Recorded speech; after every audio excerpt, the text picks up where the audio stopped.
Bonjour à tous, bienvenue à vous si vous nous rejoignez sur France 24. Voici les titres de ce mercredi 15 mars, la 8e journée de grève contre la réforme des retraites en France. C'est le 8e jour de grève en 2 mois. Syndicats et opposants au projet de réforme des retraites se mobilisent à nouveau aujourd'hui en France pour tenter de faire reculer le gouvernement. Le texte qui prévoit notamment de faire reculer l'âge légal de départ à la retraite à 64 ans reste largement impopulaire dans l'opinion publique, mais la Première ministre fait le dos rond.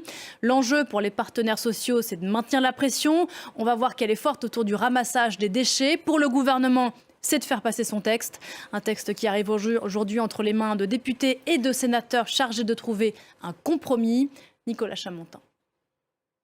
Et puis l'une des mobilisations les plus visibles ces jours-ci à Paris, Nantes ou encore Rouen, c'est la grève des éboueurs. Stéphane Siro, bonjour, est-ce que vous m'entendez ?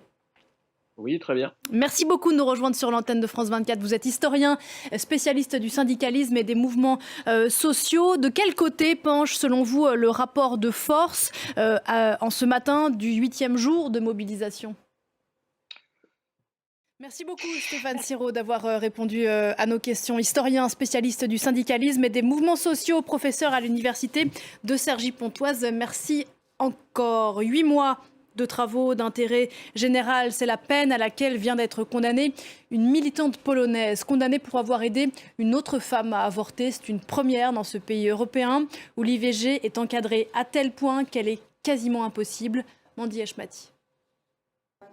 Puis quelques mots de cet incident qui a suscité quelques frayeurs en mer Noire. 2 avions russes auraient percuté, dit Washington, un drone américain en plein ciel dans cette zone très surveillée, évidemment, depuis le début de la guerre en Ukraine. L'appareil américain a été perdu. Washington parle d'un acte dangereux et non professionnel. Moscou dément avoir causé la chute du drone en mer. Écoutez le porte-parole du Pentagone.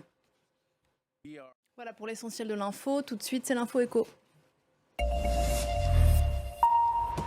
Avec vous, Axel May. Bonjour Axel. Bonjour. Le coup d'envoi ce mercredi de la 2e phase de la billetterie pour les JO de Paris de 2024. Oui, au lendemain du J-500, l'organisation des Jeux lance cette 2e phase de billetterie. Voilà, loin de l'enthousiasme pour les Jeux Olympiques au Liban, entre grève des banques et inflation, la situation économique n'en finit plus de s'empirer. Oui, hier, la livre libanaise a franchi le seuil record des 100 000 livres pour $1. Et puis c'était l'un des derniers vestiges des restrictions sanitaires post-Covid en Chine. Les visas touristiques sont à nouveau délivrés. Oui, la Chine reprend à partir d'aujourd'hui. Merci beaucoup Axel, c'était l'Info Éco, c'est ainsi que s'achève cette édition, perturbée, je vous le rappelle, par le mouvement social, 8e jour de mobilisation ici en France contre la réforme des retraites voulue par le gouvernement français. On se retrouve très vite sur l'antenne de France 24.